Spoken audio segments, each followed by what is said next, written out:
Hambog ng Sadpro Crew, Acero Records. Isang beses pa lang ako na nagmahal ng ganito. Hindi ang isip kong hindi ang puso ang ginamit ko. Sa sobra kong pagmamahal naging bulag-bulagan. Ipinagpilitan kahit na ipagtulak-tulakan. At imbis na ako ang magalit, ako'y nagpakumbaba. Kasi nga mahal kita kaya ko yan nagagawa. Hinihingi ko lang naman sa'yo ay mahalin mo lang. Yun lang naman ang gusto ko eh. Yun lang. Gano ba kahirap yun? Di ba napakadali? Kaya kung minsan nang tanong, saan ako nagkamali? Pero believe ako sa'yo, nagawa't nakuha mo. Biruin mo, sa tigas kong to, napaluha mo. Siguro sasaya ka lang kapag wala na nga ako. O ayan nangyari na, okay ka na? Ano, sinundong kita ngunit sa iba ka nagpahatid. At nagmahal ako, mali lang minahal ko ay mali. Kulang ba? Hindi pa ba sapat? Inubos kong lahat. Panahon ko sa'yo, anong gagawin? Di mo pinapansin etong damdamin, aking paglalambing.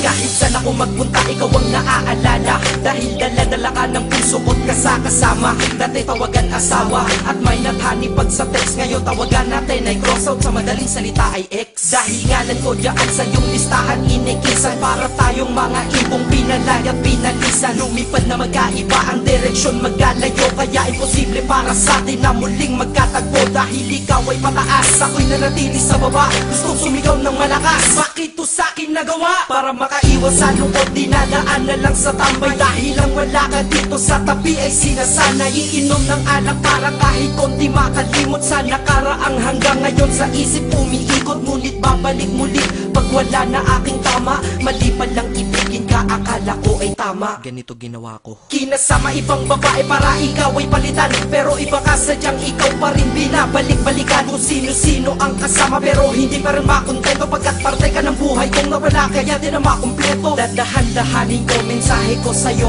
para kahit kaunti man lang tumagusto sa puso mong nara. At sana isagutin mo ang huli kong katanungan, bakit mo ako iniwan? Saan ako nagtanong?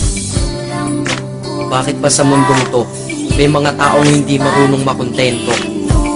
Mga taong manloloko. Kami naman tong mga nagpapaloko. Tanong ko sa inyo, ano nararamdaman nyo pag nanloloko kayo?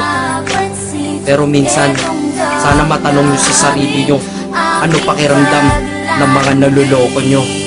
Dito sa mundo ay merong dalawang klase ang mga tao. Una doon ang manloloko, pangalawa ang naloloko. Malas lang at nagkataon sa pangalawa ako nahanay. Swerte mo sa una, kakayaman akit ikay nasanay. May mahina, may malakas, kung may dilim merong liwanag. Ngunit ang nadarama sa'yo hindi mapaliwanag. Masasabi nyo ba na ako'y tangat isang hangal? Mali kayo doon, ako'y dakila at lubos ng magmahal. Kailangan ba talagang lumuha upang tayo'y tumatag? Ito bang batas sa pag-iibigan na tayo'y bawal lumabag? Ang katulad nating tao lang nasasaktan at lumuluha dahil sa mga pananakit ng iba, mahirap kung humupa. Pakinggan mo to. Di lang ako at hindi lang ikaw, lahat tayo'y nabiktima. Na dahil sa pagmamahal tayo'y nagmumukhang tanga. Pero hindi yun dahilan para sa akin ka bumawi. Upang sakit na yun nakaraan ng paglibangan ako ay mapawi. Inubos ang lahat-lahat ng panahon. Lahat ng sakin ay sa ilang lahat. Dapat alam mo yun. Kulang na kulang ba? Ha? Kulang na kulang pa ba yun? Naway madala ka sa awiting, damahin mo lungkot ko ngayon. Pero kung sa iba ka masaya, masaya na rin ako. Kaysa naman sa malungkot ka kapag ako kasama mo. Ito ang mensahe ko sa isang babae ko pinapupunta. Kilala mo kung sino ka. Kulang na kulang ba? Hindi pa ba sapat? Inubos kong lahat.